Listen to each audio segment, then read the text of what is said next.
I woke up to the smell of hospital bleach and a lie. He was holding my hand like he hadn't just been the reason I was lying there, bruised and barely stitched together.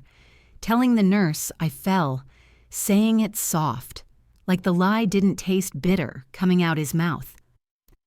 My name is Cynthia Holloway. I'm 49 years old, and this is the story of how I learned that silence can be louder than revenge. I wasn't always quiet.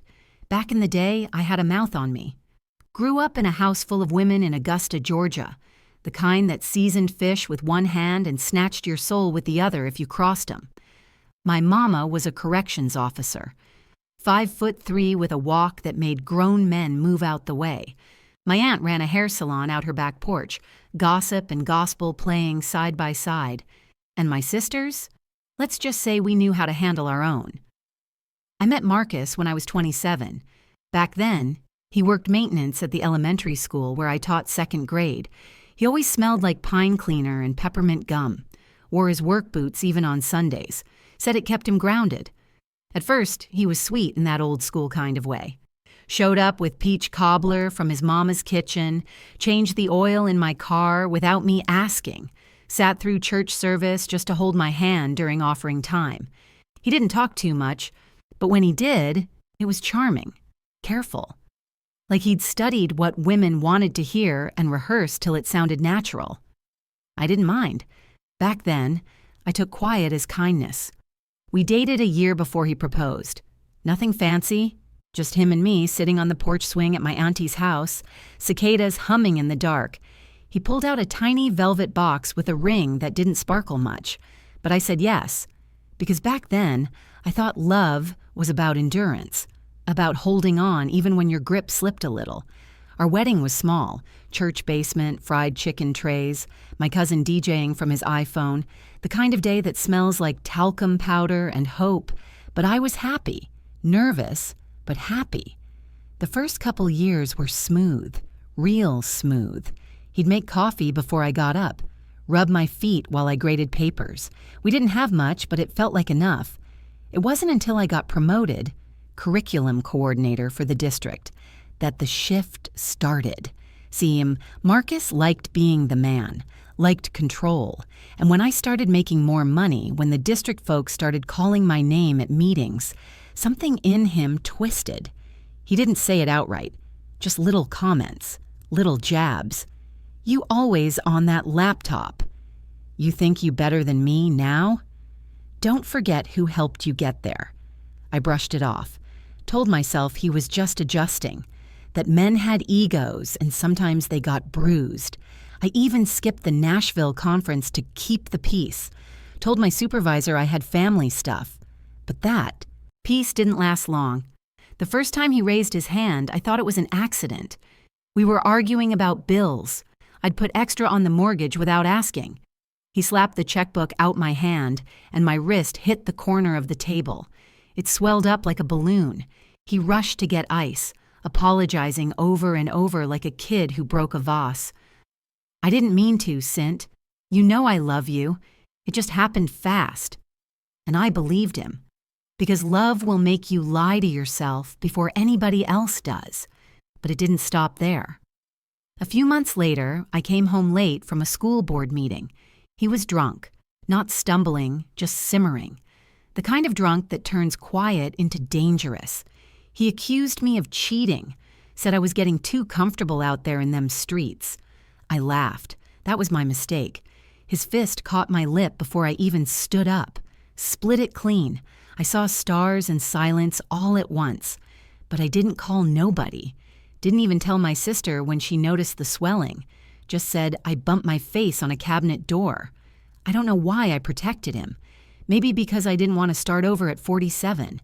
Maybe because shame wears a familiar face when you love the person who hurts you. Or maybe, and this is what stings the most, I still believed he could be fixed. But the night I passed out, that changed everything.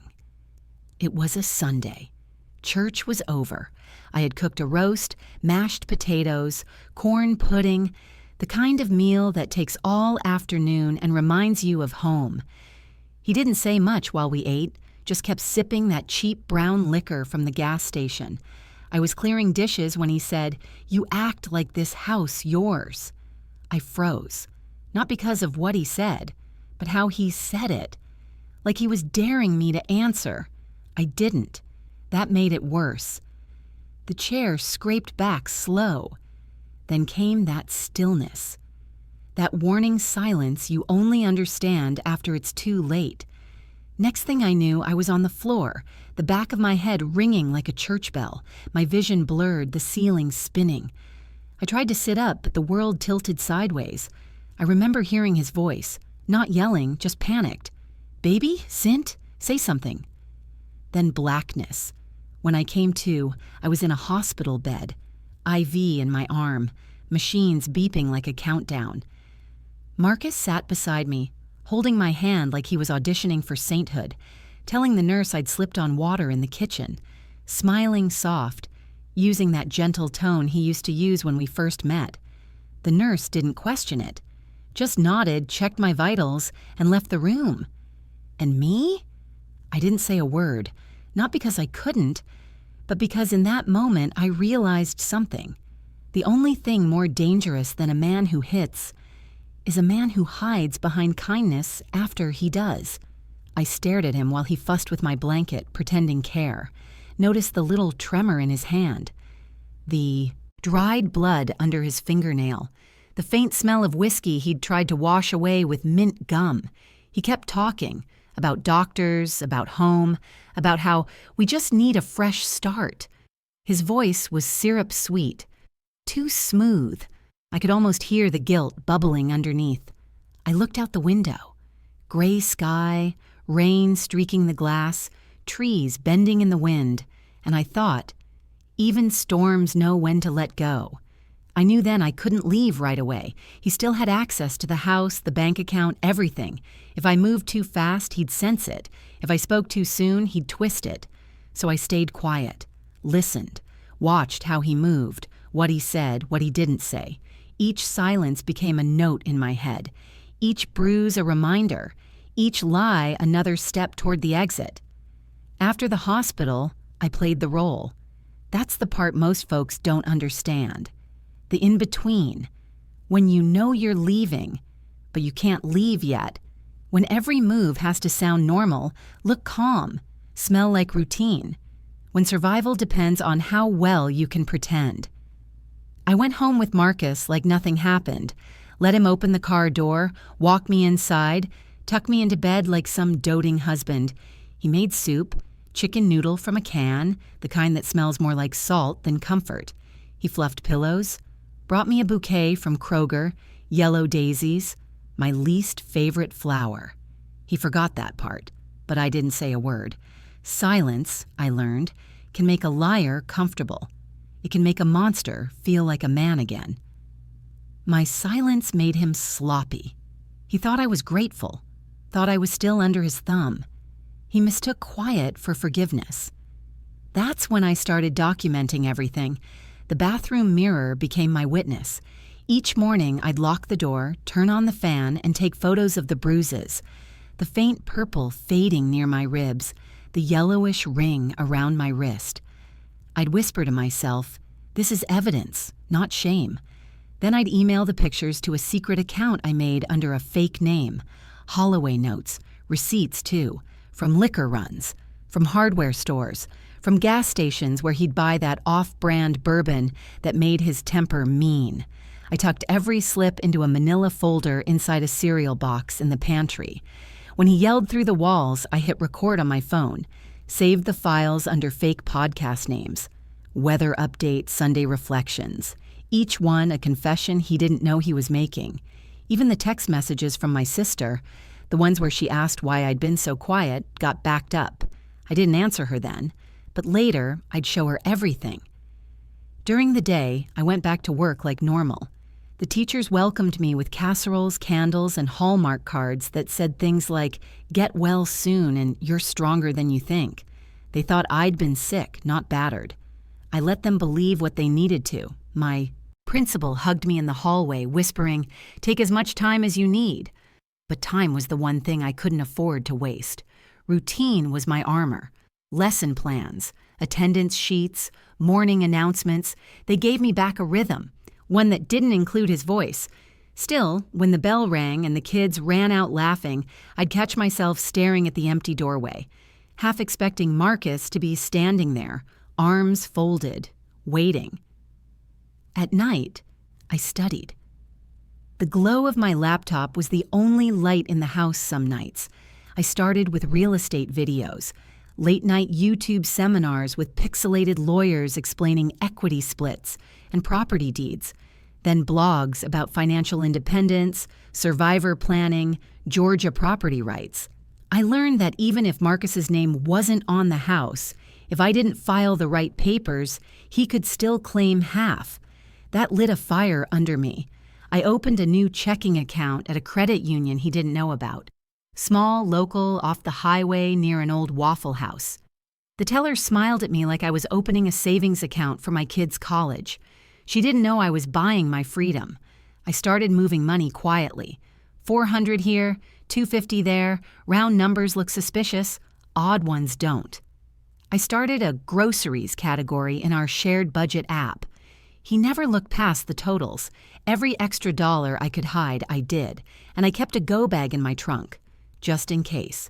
2 sets of clothes, my passport, an extra car key, a flash drive with photos, voice recordings, and scanned receipts. When I finally told my sister, she called it a run kit. We sat on her couch, the TV flickering, both of us too quiet. I showed her the photos. She cried, covered her mouth with her hands, and whispered, "Why didn't you tell me sooner?" Because shame is a heavy coat, and I'd been wearing it too long. Because when you love someone who hurts you, you start to believe the bruises are your fault. Marcus started getting suspicious the week before Christmas. He came home early one afternoon, still in his work jacket, eyes sharp like he'd been rehearsing a confrontation in his head. "Why's there a new lock on the filing cabinet?" he asked. I didn't blink. Told him it jammed. He stared a little too long, lips tight, then finally nodded. "You know I'd never let anything happen to you, right?" His voice was soft, but his eyes were warning me. That night, he made love to me like nothing was broken, like nothing had ever been. And I let him, because pretending was safer than refusing. I cried in the shower after. Quiet tears, water hotter than it needed to be, scrubbing skin that didn't feel like mine. The day after New Year's, he came to my job, unannounced, showed up in the school parking lot with a box of donuts and a plastic smile. He told the receptionist he just wanted to see his queen. I saw the look on her face, that half-confused, half-enchanted expression people wear when they think they're witnessing love. I played along, smiled, took the box, kissed his cheek, walked him back to his car. Inside, I could smell liquor beneath his cologne. His hand lingered on my waist just a second too long before I pulled away. He laughed, light but pointed. "Don't work too hard now, Mrs. Holloway." Then he drove off slow, his window down, his music loud enough to draw eyes. I stood there until his taillights disappeared. That was the moment I knew he was watching me, that he felt something slipping through his fingers and didn't know how to name it. That night, I stayed up until 3 a.m., printer humming, paper stacking, my whole life turning into evidence. Every document got scanned and uploaded to a private cloud. A copy went on the flash drive, another in a safety deposit box at the credit union. By February, my plan was in place. I found a lawyer, Ms. Darlene Westbrook, older black woman, sharp as barbed wire. Her office smelled like peppermint and printer toner, the kind of woman who wore her reading glasses on a chain and her confidence like armor. When I told her everything, she didn't flinch, just took notes, asked clear questions, then leaned back in her chair and said, "We'll handle it. But you gotta stay calm, Mrs. Holloway. You can't let him see the storm coming." So I didn't. Even when Marcus started gaslighting me again, moving my things around, then accusing me of being forgetful, leaving the stove on and asking why I couldn't remember turning it off, calling me crazy under his breath like it was prayer. He'd smirk and say, "You need help, baby." I'd smile and answer, Maybe I do. Then I'd write it all down in a notebook titled Lesson Plans, 2023. No one would ever suspect a teacher's notes. Then came the morning I filed. It was a Wednesday, bright outside. The kind of Georgia morning that smells like wet dirt and new beginnings. I wore my nicest navy slacks, the ones that made me feel like somebody, put on lip gloss, straightened my hair, looked in the mirror and whispered, "Today, you take your name back." My sister drove me to the courthouse, held my hand as we walked up the steps. When I signed those papers, legal separation with protective clauses, my hand didn't shake once. I didn't flinch, didn't even look back. Marcus got served 3 days later, at his job, in front of everybody. That night, my phone lit up like fireworks, 22 missed calls, voicemails swinging like a pendulum, love to rage to despair. "Baby, please, you'll regret this. We can fix it. You ain't nothing without me." Each one more desperate than the last, each one proof I was right to leave. I didn't pick up once. The next morning, I had his things packed in boxes, neat, clean, final, left them in the driveway beside the trash bins, changed the locks that afternoon. Ms. Westbrook filed a restraining order the same day. The sound of her voice on the phone, calm, steady, felt like a shield. It wasn't easy. Nothing about it was. But it was legal. It was clean. It was mine. He didn't come back. Not at first. Instead, he spun a story. Told folks around town I'd lost my mind, that I was menopausal, paranoid, that he never laid a hand on me. People nodded, half believing. Because that's how it goes. The man cries and the woman gets judged. But silence don't mean weakness. And evidence don't lie. I handed Ms. Westbrook the whole folder. Photos, recordings, receipts. She organized them like gospel verses, numbered and labeled. When he finally tried to contest the separation, she shut him down like a classroom fight. Calm, firm, unbothered. By April, I was breathing like I used to. Deep, full. No more flinching at footsteps in the hallway. No more waiting for the door to slam. The bruises had faded, but the memory hadn't. It stayed under my skin, not as pain, but as proof. That summer, I started volunteering at the Women's Center downtown, once a week, helping other women write resumes, find housing, open bank accounts. It reminded me of who I was, who I'd always been underneath the silence. A builder, a teacher, a woman who knew how to survive the fire and still walk out with her head high. The funny thing about silence is, once you master it, folks don't know how to handle you. They mistake it for emptiness or surrender. But silence, when you learn how to wield it, becomes armor, becomes clarity, becomes the sound of your own soul stretching its shoulders after too long in a cage. Marcus thought I'd come running back, thought the distance would soften me, thought time apart would make me second-guess, miss the noise, miss him. But he didn't understand the kind of peace I'd found, the kind that comes slow, like warm tea on a cold morning. Quiet. Solid. Mine. The house felt different without him. Lighter. Like the walls themselves were exhaling. For years, the air had felt tense. Like the whole place was bracing for his voice, his footsteps, his moods. Now I could leave my shoes by the door, play my gospel records loud, let Mahalia Jackson flood the living room till the walls hummed, let the smell of lemon cleaner and pine sol drift through every room without the weight of his judgment pressing down. For the first time in years, I could breathe in my own space without apology. I replaced the mattress, didn't donate it, didn't give it away, just dragged it out myself all the way to the curb. It leaned against the trash can like a tired old secret finally ready to die. The new one came 2 days later. Memory foam, firm, brand new sheets that smelled like lavender detergent and possibility. That first night, I slept like I hadn't in years. Arms wide, no fear of flinching in my own bed. Then came the paint. The guest room had been his so-called man cave, big TV, dark curtains, stale air that smelled like bourbon and ego. I opened the windows, let the sunlight in, and got to work. Soft gray walls, white trim. By the time I was done, the space didn't even remember him. I filled it with bookshelves, thrift store finds, and a gray reading chair I found on clearance. Every morning before work, I'd sit there with my coffee and the Word, not to beg for strength, but to thank God for peace.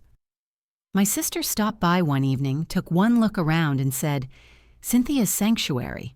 I smiled. I just call it mine. Every day I got a little stronger. Started walking again after dinner, just through the neighborhood at first, the air thick with honeysuckle, the cicadas singing back up to my thoughts. Sometimes I'd go to the park, watch the kids chase bubbles while the streetlights blinked on one by one. Sometimes the women from my prayer circle joined me. We didn't talk much, just walked side by side, our shadows stretching long against the pavement. The silence between us felt sacred, like shared survival. One morning in July, I got a letter from the court. I didn't rush to open it, just sat at the kitchen table, sunlight spilling through the blinds, heart steady. The separation was finalized. Not a full divorce, not yet, but enough to secure the house in my name, enough to freeze the joint accounts, enough to keep him away unless he wanted to end up in jail. I drove to the county clerk's office in my Sunday shoes, the ones with the worn heel I never got fixed. Had the letter stamped, sealed, and notarized. The clerk smiled, said, "Congratulations, ma'am," like she was handing me a diploma. When I stepped outside, the Georgia sun hit me different. Warm, but not heavy. Like it saw me for the first time. For a while, I thought that was it, that Marcus was gone for good, but some men don't know how to leave well enough alone. He showed up at my church, Mount Vernon Baptist on the east side, red brick, white steeple, the same church my granddaddy helped build with his bare hands back in 1958, the one where my mama's voice used to lead the choir, the one where I'd been baptized at 12 years old, water cold, heart clean. I hadn't told the congregation what happened, not fully. Just said I was going through a season, and they respected that. Every Sunday I'd sit in my usual spot, third pew from the front, right near the window, singing low during hymns, passing the offering plate, hugging the mothers as they filed out the sanctuary. So when he walked in that Sunday, bold as brass, wearing that same maroon shirt he used to wear on Easter, my whole body went still.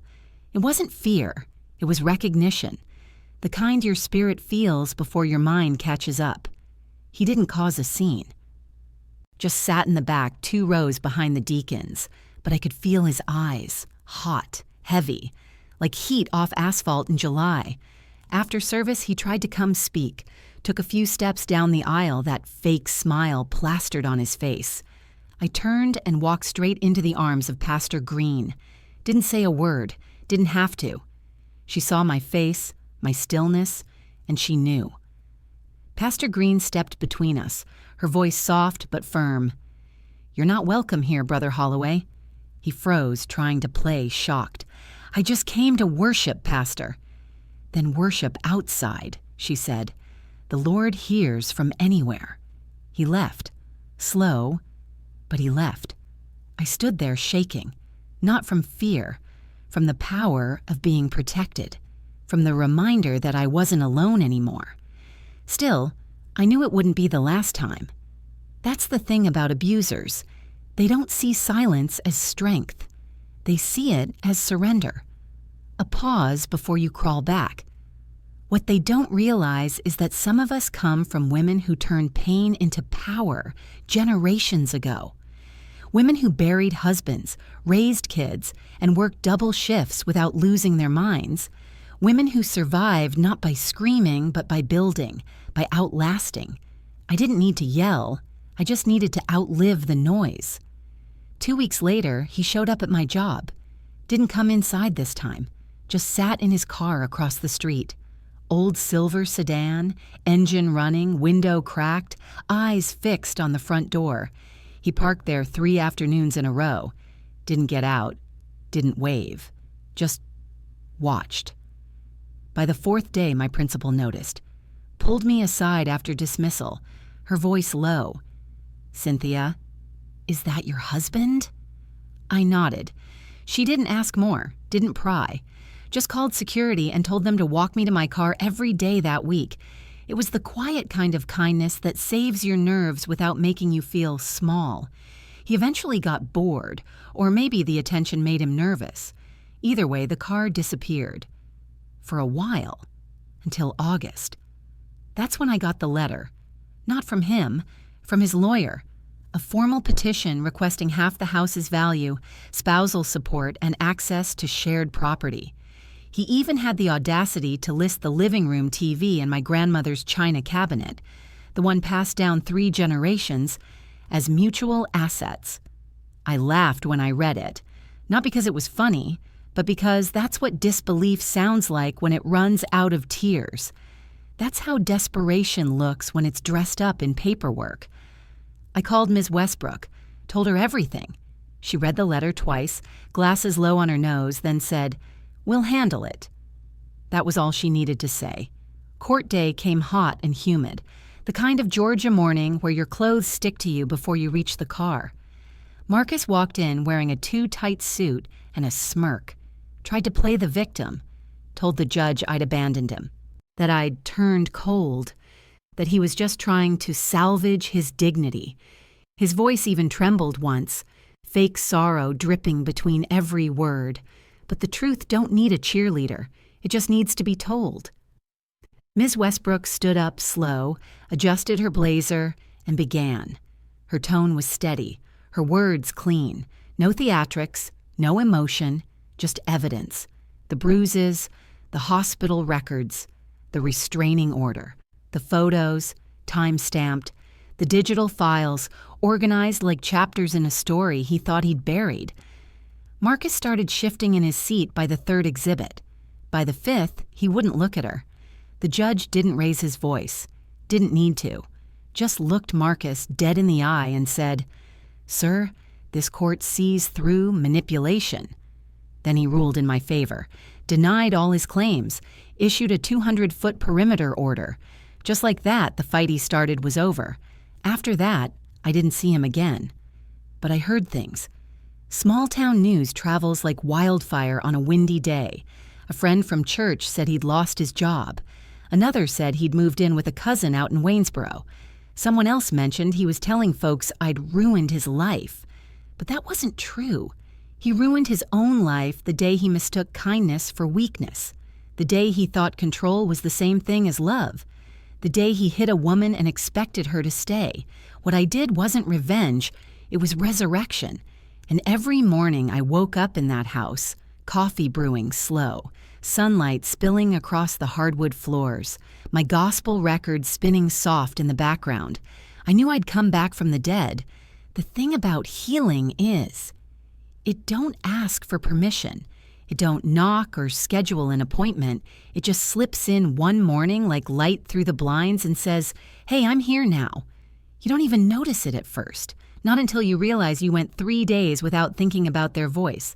Not until you walk past a mirror and see your reflection smiling back, unguarded.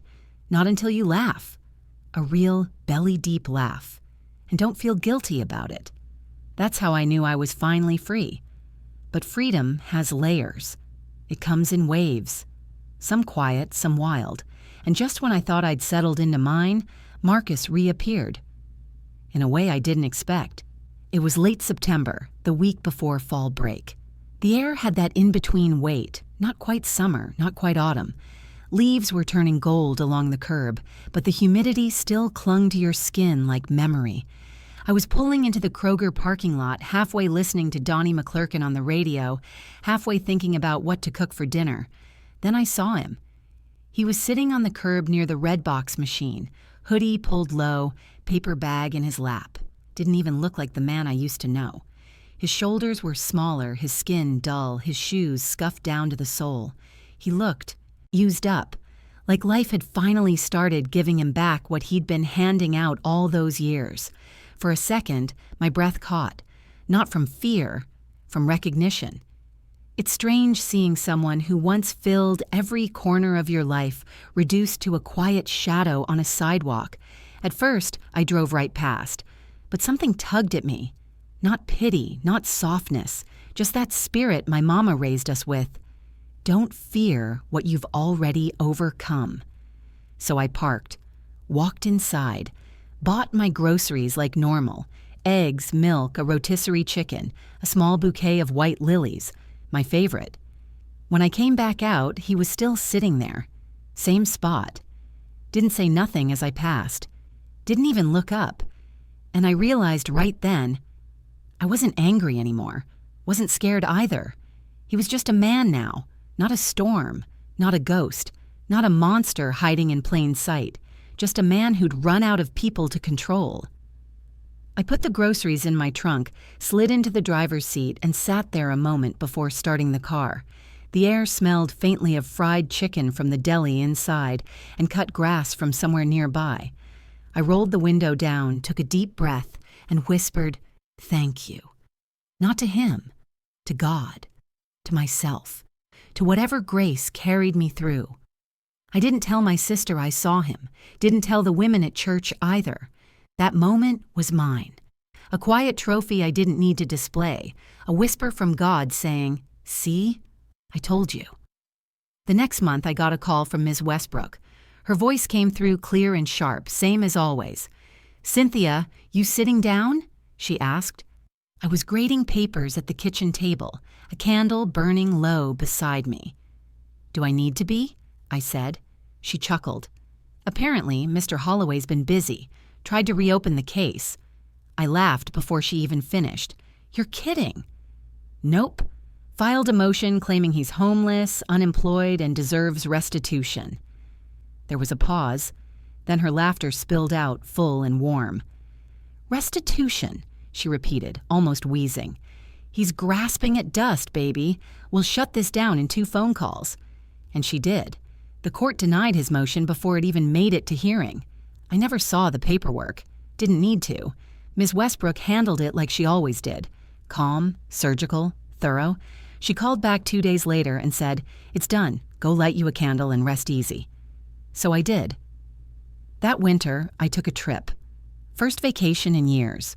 Drove up to Asheville, North Carolina. Just me, my old sedan, and a playlist full of gospel and jazz. I rented a little cabin tucked between 2 hills, the kind with creaky floors and a wood-burning stove that made the whole place smell like cedar and peace. The first morning, I woke to frost on the window and the sound of quiet, the kind so still it hums. Made coffee on the stove, watched steam curl like prayer. Read. A book from start to finish without checking my phone once. I cooked small meals, roasted vegetables, cornbread in a cast-iron pan, sweet tea chilled on the porch. Took long walks with no destination, just following the sound of my boots crunching leaves. And every night I built a fire and watched the flames dance, like they were celebrating with me. The silence wasn't empty anymore. It was full of thought, of gratitude, of presence. That's when the idea hit me. It wasn't enough just to escape. I wanted to create something for women like me, women who'd been told to keep the family together, women who stayed silent so their kids wouldn't hate their father, women who covered bruises with foundation and gave grace to fists that didn't deserve it. So when I got home, I started writing. Not a book, not yet. Just notes, lessons, reflections, journal entries turned into essays, essays turned into blog posts. I called it The Quiet Rebuild. Simple, honest, all mine. I didn't use my full name, just C. Holloway. That way, the story could belong to any of us. At first, it was just 10 readers, mostly friends of friends, then 50, then 200, then one night, I got an email from a woman in South Carolina. She wrote, "Your words stopped me from going back." I read that line 3 times, tears dripping onto my keyboard. That's when I knew this wasn't about Marcus anymore. This was about legacy. By spring, I'd turned the blog into a nonprofit. We offered resource lists, legal aid connections, even small grants for women who needed to move fast. I partnered with a local shelter, taught resume building workshops on Saturdays, and spoke quietly at church events. Never used his name, never centered his story, just shared my own. I didn't need to drag him through the mud. He'd done that himself. What I offered was light, a way forward. By the time June rolled around, we had a full team of volunteers, teachers, lawyers, social workers, survivors. We held our first official Quiet Rebuild retreat that summer. 25 women, 2 days, one mission: rest, reflect, rebuild. We met in a borrowed lodge by a lake, cooked together, prayed together, laughed until our stomachs hurt.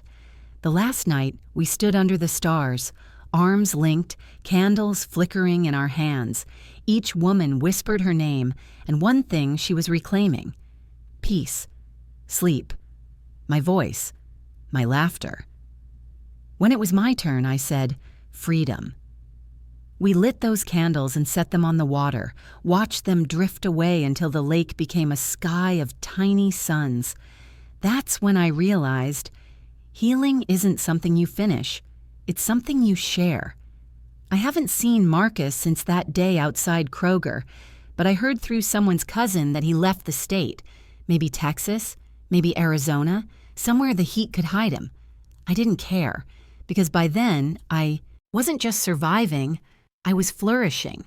I had bought a new mattress, yes, but I'd also bought land, 3 acres outside of Macon, quiet, flat, fertile. The kind of place where mornings smell like dew and pine sap, where you can hear your own thoughts echo if you stand still long enough. I plan to build a house from the ground up, nothing big, just enough space for me and whoever God sends to rest beside me in my old age. Maybe no one, maybe just peace, and that's fine too. The soil there was rich, red clay mixed with promise. The kind of dirt that stains your hands and stays with you. The kind of land that forgives your past if you plant something honest in it.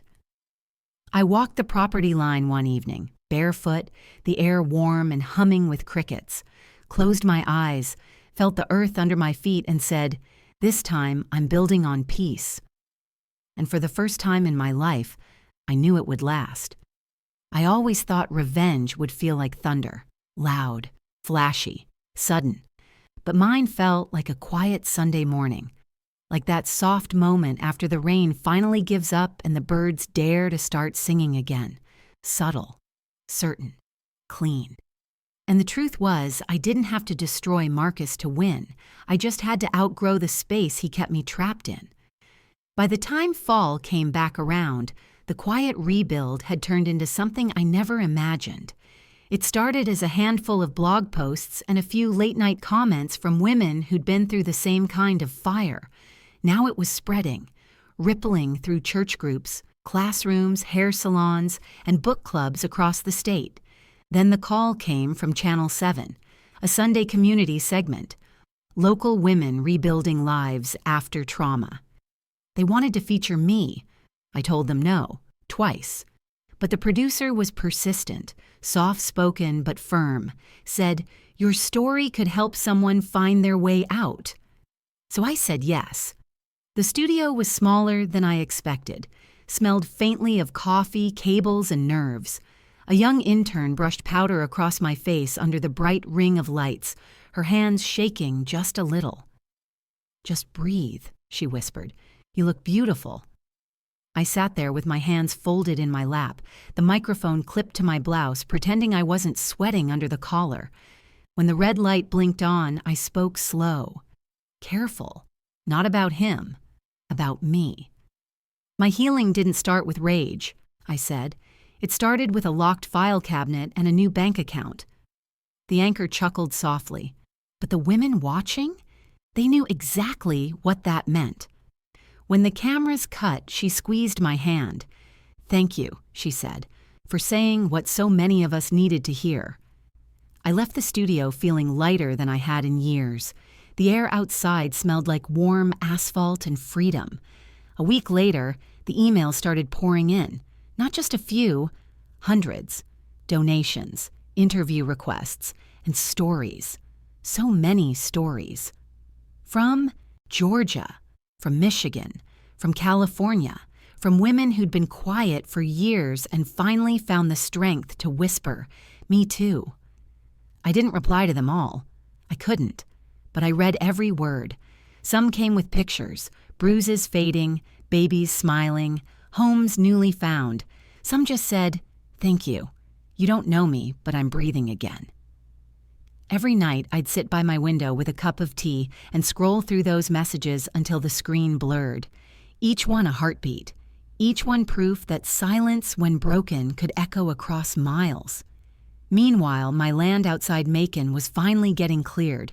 Red dirt, wild grass, and hope. One of our volunteers, Sheila, had a cousin with a landscaping company. He came out early one Saturday chewing on a toothpick, sun visor low. "Any woman who made it through all that and still standing," he said, "deserves her own land." He said it plain, like a fact, not a favor. And something in me melted. I stood there watching the bulldozer push through weeds and old roots, the sound deep and steady like a drumbeat. Each pass carved out space for a new beginning. It felt good. Putting stakes in the ground, real ones this time. I started sketching ideas for the house. Nothing fancy. A kitchen painted sage green, open shelves, soft light from the east, hardwood floors, big windows, a wraparound porch with room for a rocking chair and a pitcher of sweet tea. I could almost hear the boards creak under bare feet, smell cornbread baking in the oven. I wanted the house to breathe peace, to hum like gospel on a Sunday morning. Then one afternoon a letter arrived. No return address, just my name, written in that familiar, sharp-angled handwriting I hadn't seen in nearly a year. Inside, a single sentence, "I see you got what you wanted." No signature. Didn't need one. The paper smelled faintly of cigarette smoke and rain. I sat there for a long moment, the words burning without fire. Then I tore it up. Slow, deliberate. Each rip a line erased from the story of my life, because what I wanted wasn't revenge. It was peace. And if that burned his pride, so be it. I'd already spent too many years dimming myself so he could shine. Now I let the light fall where it wanted. I kept the scraps for a week, tucked inside a drawer, not because I missed him, but as a reminder. That's all he could do now, paper and pen, no fists, no yelling, no slam doors at midnight, just empty words mailed to a woman he no longer knew. He was powerless. And I was finally whole. December came early that year, crisp and silver. We held our second retreat in the hills, the quiet rebuild, winter session, 30 women this time. More stories, more tears, more laughter that sounded like freedom breaking loose. We borrowed a church camp, drafty cabins, pine trees dusted with frost, the smell of wood smoke clinging to our coats. The final night, we sat in a circle, candles in hand. Each woman lit a flame for the version of herself she'd had to leave behind. When it came to me, I looked at my candle, the wax trembling with heat, and said, "For the Cynthia who stayed too long, for the Cynthia who forgot her power, for the Cynthia who thought silence meant safety, I release you." Then I blew out the match. No one clapped. They didn't have to. The room went still, the kind of quiet that feels alive, the kind that hums between hearts that understand each other, a holy kind of quiet. That winter, I started consulting part-time for a domestic violence recovery group in Atlanta. Nothing heavy, program design, check-ins, the occasional workshop. The drive down I-75 always felt cleansing. Cold air against the windshield, gospel humming low from the radio. They paid well, but that wasn't why I did it. The point was simple. I wasn't hiding anymore. Not from fear, not from shame, not from silence. I wore my story like armor now. Soft on the inside, steel on the outside. As the holidays approached, I found myself smiling for no reason. Not because life was perfect, but because it was mine. Because I'd built something real out of what was supposed to break me. Love hadn't found me again, and that was fine. Because peace had, and peace was enough. Christmas came and went. I spent it at my sister's house. Music playing low, kids running wild, the smell of greens and ham filling the air. I wore a big red sweater and sat at the head of the table like the matriarch I'd finally earned the right to be. The laughter was loud, the love louder, and for hours Marcus didn't even cross my mind. Until my nephew, 8 years old and full of curiosity, looked up and asked, "Auntie Cint, how come you don't got a husband no more?" The room fell quiet for a second. Even the clock seemed to hold its breath. I smiled, sipped my tea, and said, "Because sometimes, baby, God don't remove people to punish us. He removes them to protect us." He nodded slow, like that made all the sense in the world. And maybe it did. January brought the closing on my land. I stood in the county clerk's office, pen in hand, signing the last of the papers. The air smelled like toner and pine cleaner, the hum of the printer steady in the background. When the clerk handed me the manila folder with the deed inside, my fingers trembled. It smelled like ink and new beginnings. "Congratulations, ma'am," she said, smiling. "That's all yours now." For a moment, I couldn't speak, just nodded, blinking hard, because that paper wasn't just a deed, it was proof. Proof that I had survived, that I had built a life with my own 2 hands, quiet, steady, true, and no one could take it from me ever again. Outside, the air was cold and clean. I pressed the folder to my chest and looked up at the sky, wide, pale, endless. Somewhere far off, a church bell rang. I closed my eyes and whispered a single word that tasted like peace. Amen. The house went up faster than I expected. Not the whole house, just the bones, the foundation, the frame. That stage they call the skeleton, when it's still open to the sky but already full of promise. It looked fragile at first, all beams and wind and faith, but I saw something in those raw lines that felt familiar, like healing. At first it doesn't look like it can hold anything. Then one day it starts to grow ribs, beams, a spine, and you realize you've been rebuilding yourself the same way. Every Friday I drove out to the lot, boots on, coat zipped up, clipboard in hand like I knew what I was doing. Truth was, I didn't. Not really. But I learned, asked questions, listened hard, took notes in the margins of a spiral notebook that still smelled like office supply aisles. By the 3rd month, the foreman, big man with a soft voice, stopped explaining things to me like I was just the wife and started calling me Ms. Holloway. There's something about a woman who's been through hell and kept receipts. People move different around her. They recognize something. Not fear, not fragility, but proof. The porch came next, big and wide, just like I'd dreamed. I told the builder, I want enough space to shell peas, drink iced tea, and rock a baby all at the same time. He chuckled, wiping sweat from his forehead. "You must be Southern." I smiled. "I'm seasoned." He laughed at that, said, "Seasoned women know what lasts." And I thought, so do healed ones. While the house grew, so did the quiet rebuild. What started in my dining room, paper files stacked on placemats, calls taken between loads of laundry, had blossomed into a real office. 2nd floor of an old brick bank downtown, tall windows, creaky floors that sang with every step, sunlight that slanted through like grace itself.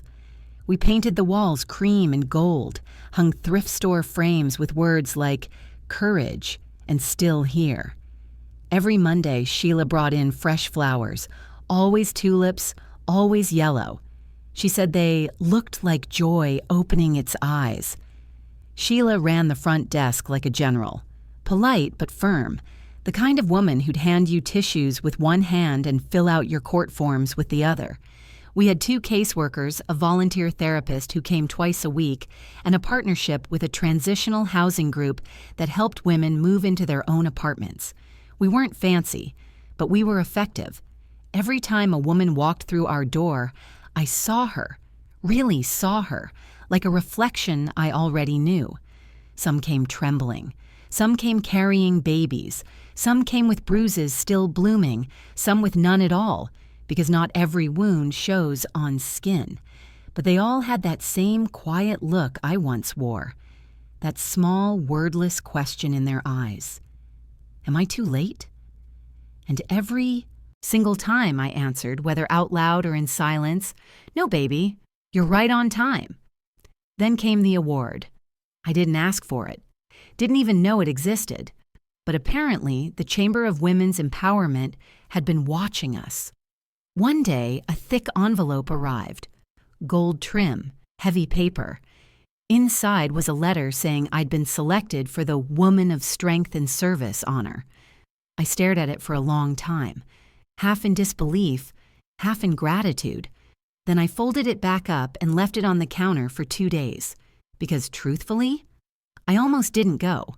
Not because I wasn't proud, but because I didn't want to stand under lights and be introduced as a survivor. That word had edges I'd already outgrown. But Sheila wouldn't hear it. She stood in my office doorway, hand on her hip, and said, "Cynthia, sometimes the stage ain't for you. It's for the women still in the shadows, watching, waiting to see if freedom's possible." So I went. The ceremony was at a hotel ballroom in downtown Macon, chandeliers glittering like 1,000 tiny suns, tables dressed in white linen, waiters gliding through with trays of sparkling cider, women in gowns that shimmered like triumph, laughter soft like wind moving through silk. I wore a navy blue dress, hair pulled back, no makeup except a little mascara and lip gloss, simple, clean. Me. When they called my name, I stood slow, steady, walked to the podium under those bright lights, my heels tapping against the polished floor like a heartbeat. The applause felt warm but distant, like ocean waves in the background of a dream. I looked out at a sea of faces, strangers clapping like they knew my whole story, and for the first time in a long time, I didn't feel small. I felt planted. I took the mic, cleared my throat, and said, "I used to believe silence was something you survived in. Now I know. Silence is something you can rebuild from." The room went quiet first. Then came the applause, soft, steady, real, not loud, not roaring, just enough. Later that night, when the dinner was over and the speeches done, I walked out to the parking lot. The air was cold, the kind that smells faintly of pavement and pine. That's when I noticed a figure standing near the corner by the streetlight. Still, half in shadow. For a split second, my body locked up, old instincts flaring before thought could catch them, heart quick, breath short. But then I looked closer. Not Marcus, just a man waiting for a cab, his breath fogging in the air. Still, my pulse didn't slow right away. Trauma's funny like that. It lingers in the nerves long after it's left your house. I sat in my car for a while, hands on the wheel, watching my own reflection in the rearview mirror. Then I let out a long breath I didn't realize I was holding. The drive home was quiet, streetlights flickering gold against the windshield, the hum of the heater, like a lullaby. When I turned down my road, the moon was full, silver and bright. It washed over the frame of the house standing tall on the lot. The beams glowed pale and strong, like bones under skin. I parked and cut the engine, just sat there watching. The wood creaked in the wind, almost like it was breathing, and I thought about every version of me that had brought me here. The woman who smiled through bruises, the woman who hid bank statements in her shoe, the woman who stayed, and the woman who walked away. All of them still lived in me. All of them had built this frame, board by board, prayer by prayer. But now I was the one steering, the one designing, the one in charge. The next morning, I drove straight to the supply store to pick out bathroom tiles, rows and rows of color, cool marble, blue glass, gray slate. But my eyes went straight to the soft cream tiles with gold flecks. They shimmered under the fluorescent lights like quiet joy. The salesman said, "You sure about those? They're pricier." I nodded. Non-negotiable. He laughed. Luxury bathroom, huh? I smiled. Luxury healing. Because some things, some parts of your story, deserve beauty when they're finally rebuilt, deserve softness, deserve gold where there used to be bruises. And as I loaded those boxes of tile into the back of my car, the morning sun hit them just right. Bright, forgiving, full of promise. It felt like the house was smiling back at me, like God was too. By the time the drywall went up, I didn't recognize the woman in the mirror anymore.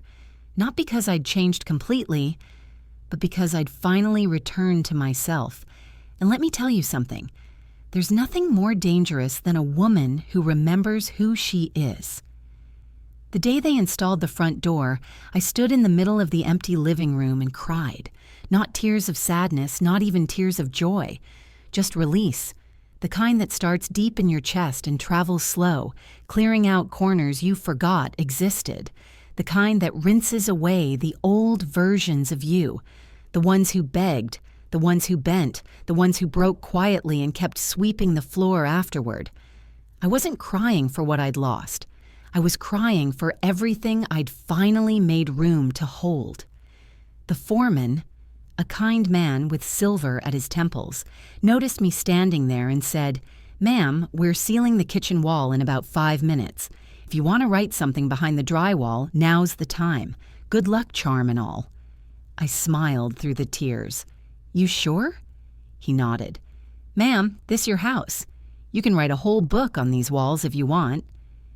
So I dug through my purse until I found a black permanent marker, the same one I used to label folders for the quiet rebuild, walked to the wall just behind where the kitchen cabinets would go. The drywall was smooth and pale, like a clean page, and I wrote, slow and steady, "To the woman who lives here next, may your peace never be negotiable." Then I signed it, C. Holloway. When I stepped back, the foreman gave a soft whistle. "That's a blessing if I ever saw one," he said. I smiled. It's a promise. Because that was the difference now. My peace wasn't situational anymore. It wasn't a truce I kept with other people's tempers. It wasn't dependent on a man's mood or a family's expectations. It was mine. Paid for in full. With every bruise, every breath, every step I took out of the fire. I moved in that spring, April 12th. The air was soft, full of bird chatter and the scent of sawdust and new beginnings. My sister helped me unpack. Sheila brought over a lemon pound cake, still warm, and the women from the quiet rebuild surprised me with a handmade quilt. They'd stitched 4 words around the border in thick gold thread: strength, restoration, softness, freedom. I ran my fingers over each word, slow, like reading Braille for the soul, laid it across the foot of my bed that night like armor, and for the first time, I didn't feel like I was starting over. I felt like I was continuing, like life had paused just long enough for me to rebuild better. The house didn't echo. It hummed. Every nail, every board, every coat of paint carried the sound of hands that cared. It was a house with a pulse. I could feel it when I walked barefoot across the wood floors, that low, living vibration. I planted hydrangeas out front, blue and white, the colors of peace and clarity. Put a rocking chair on the porch and hung a wind chime near the steps. Every time the breeze rolled through, the chime sang like a little choir, not loud, just steady, a soft reminder that I was still here, still standing, still rebuilding. I'd been in the house about 3 weeks when the letter came. Another one. This time, it had a return address. Texas. My heart didn't skip. It didn't twist either, just steadied itself. I opened it at the kitchen counter while the kettle hissed behind me. One single piece of paper. No accusations, no anger. Just 2 words written in the same sharp-angled handwriting I'd once loved. "I'm sorry." No name. But I didn't need one.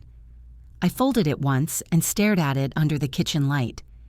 It was strange, how something that would have undone me years ago now just floated through me like wind.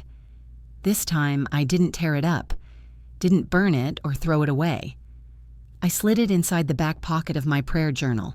Not because I forgave him, not because I was holding on to it, but because I didn't need anything from him anymore. Not closure, not validation, not even remorse. That letter wasn't a gift. It was a confession. Proof that the storm had finally realized what it destroyed, and I had already stopped praying for it to come back. I had better things to build. That same week, we got word from a National Foundation. The Quiet Rebuild had won a grant. $50,000, enough to cover a full year's operations, hire another caseworker, and extend our outreach to 3 new counties, rural areas, where the help was most needed. When the news came through, Sheila burst into my office waving the letter like a flag. "Girl, we did it!" We called the team together that afternoon and celebrated on my porch. Plastic cups of lemonade, paper plates piled high with potato salad and fried chicken, laughter rolling through the yard like sunlight, the kind of laughter that doesn't apologize for taking up space. One of the younger girls, Keisha, just 26, bright eyes still fighting to believe they deserved better, looked around at us and said softly, "Y'all give me hope that I'm not too far gone." The yard went quiet for a heartbeat. You could hear the wind shift. I leaned forward, caught her gaze, and said, "Baby, ain't a single woman on this porch too far gone. You just ain't reached your return date yet." She nodded, tears glimmering, and whispered, "Then I'll wait for it." And in that moment, I saw myself. The version of me that once whispered into dark rooms, "Please let this not be all there is." I wanted to tell her that her return date would come faster than she thought, that healing wasn't a straight line, it was a spiral, one that keeps bringing you back to your power until you finally believe it's yours. But I didn't say all that. I just smiled, because sometimes peace doesn't need poetry, it just needs presence. That night, I slept like I used to when I was a girl, back when everything felt possible. Back when nothing felt permanent. The moonlight spilled across my quilt, catching the gold thread that spelled freedom, and I dreamed for the first time in years, without fear sneaking in, not of the past, but of the future, a future full of recipes I wanted to try, places I wanted to visit, books stacked on my nightstand, waiting for me to have time to read them, maybe even love again. Not the loud, chaotic kind, the slow kind, the kind that knows how to sit beside silence without trying to fill it, the kind that doesn't need control to feel safe. But I wasn't in a rush. Peace was enough. Peace was the miracle. And if God had more for me, I'd welcome it when it came. But even if he didn't, I'd already won. The sun rose different that morning, not because the light was brighter, not because the sky was any bluer, but because I didn't dread the day ahead. That's how I measure my healing now. Not by how loud I laugh or how long I sleep, but by how still my soul feels when I open my eyes. And that morning, it felt like still water. I brewed my coffee slow, let the scent fill the kitchen, let it curl through the air like a prayer with no words left to ask. The wind moved through the curtains gentle as a hand. The house had that soft quiet, not empty, not echoing, just settled, alive in its own silence. I stood barefoot on the hardwood, mug warm between my palms, watching the wind chime sway on the porch. It sang a low tune, calm, steady, like peace finally had a sound. Then my phone buzzed, a number I didn't recognize, Georgia area code. Normally, I don't answer unknown numbers, not since I learned that silence can be safety. But something nudged me. A whisper deep in my spirit said, "Pick up." So I did. "Hello?" Silence.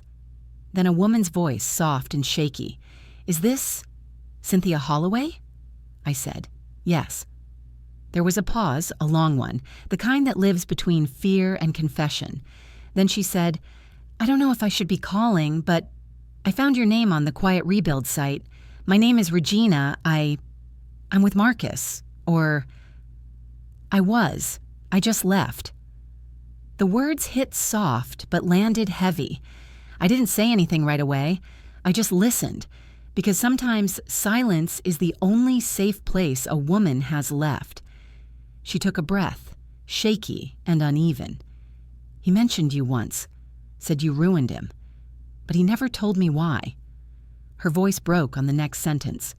And then last week, he hit me. That was the part that made my heart stop.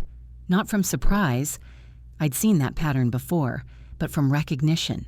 The cycle always spins until someone breaks it. Regina whispered, I took a cab to my sister's in Athens. I'm safe.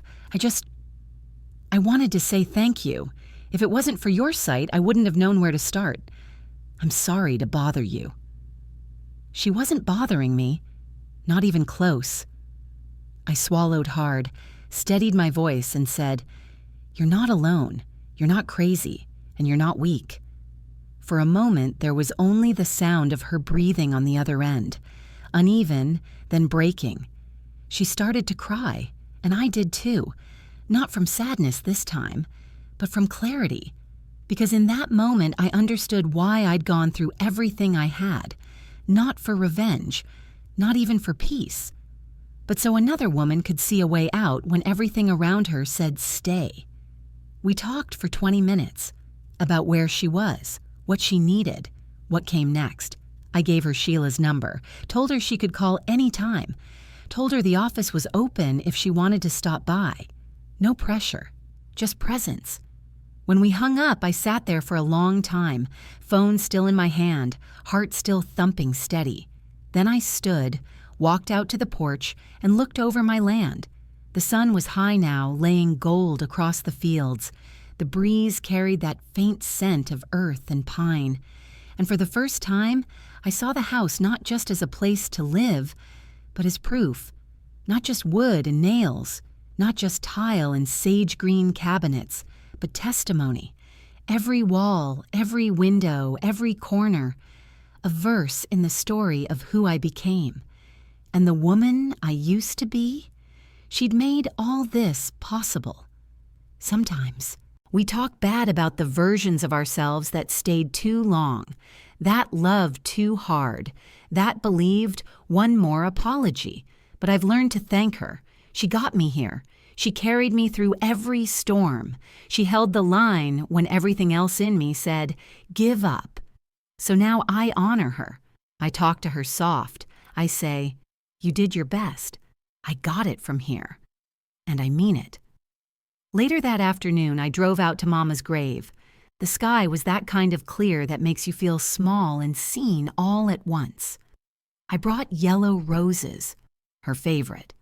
The kind that smelled like sunlight if you got close enough. The ground was still damp from last night's rain, and I could hear the leaves whispering overhead. I sat beside her headstone and told her everything. The house, the retreat, the women, the letters, the land. I told her about the grant, the laughter, the wind chimes, and the way my mornings no longer start with fear. And I said, you were right, Mama. A soft answer does turn away wrath.